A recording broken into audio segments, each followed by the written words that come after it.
La visite d'un président de la République sur un hippodrome devient un événement. François Mitterrand est reçu avec les honneurs qui lui sont dus par Pierre de Montesson, propriétaire comblé avec ses trotteurs Toscan, Une de Mai et autres.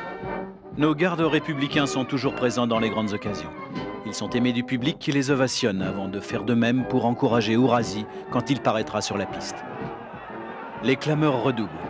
C'est de toute l'Europe que l'on est venu le voir. Sa cote de popularité est telle qu'il partira à 1 pour 10. Quelle belle majorité, dira notre président à un intime, un turfiste sans doute. C'est timidement qu'on lui oppose l'Américain Napoletano, qui sera drivé par Stig Johansson. Récent 3e derrière Ourasi et Kella GD dans le prix de Belgique, il possède donc une chance d'outsider. Tandis que les 18 trotteurs s'élancent, on se remémore l'un des exploits d'Ourasi, intensément vécu par une poignée de Français venus le jeudi 17 novembre 1988 sur l'hippodrome de Garden State à Philadelphie. Pendant plusieurs mois, par manager interposé, le champion français et la star américaine McClobel s'étaient invectivés. Il fallait organiser une rencontre au sommet. Mais sur quel hippodrome et surtout, sur quel continent? Notre Ourasi releva le défi et parti pour les États-Unis à la conquête du titre mondial. Pour situer la valeur de McClobel, rappelons qu'à l'âge de 3 ans, il avait établi un record du monde avec le fabuleux chrono de 1,9/700. Son propriétaire, Lupo Guido, et son driver, John Campbell, n'envisageaient pas que ce fanfaron de Français puisse battre leur trotteur. Jean-René Goujon demanda à son cheval de réaliser l'impossible, et Ourasi revint sur McClobel. Il en eut raison à la loyale. À 10 mètres du but, il avait gagné lorsque surgit Sugar Khan Hanover, qui lui prit une encolure. Fabuleux chrono de 1,11,5, 1,11,5, 1,11,6. Ourasi avait gagné son pari de battre McClobel, chez lui. Mais notre Jeannot voulait la victoire pour eux deux seuls. Si Ourasi paraît imbattable, ses adversaires sont bien décidés à lui mener la vie dure.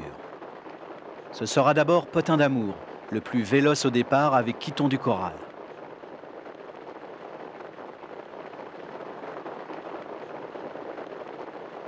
Ourasi est déjà en bonne place. Roger Baudron, le partenaire de la jument Kella GD qui l'entraîne, va alors tenter une tactique audacieuse, la course en avant.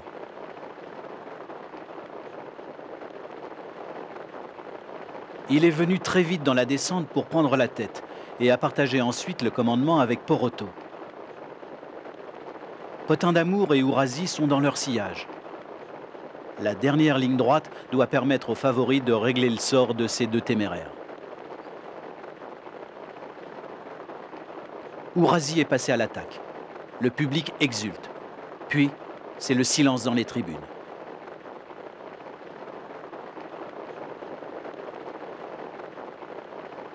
Kella GD a contré Poroto. Elle a résisté à Ourasi. Il lui faut toute sa vaillance pour conserver cette place de 3e qui sauve l'argent des places.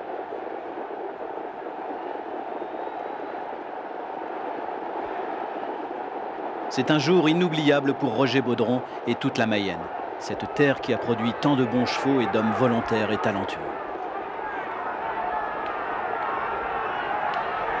Madame Georges Dreux, très émue, reçoit un hommage respectueux de tous ses amis.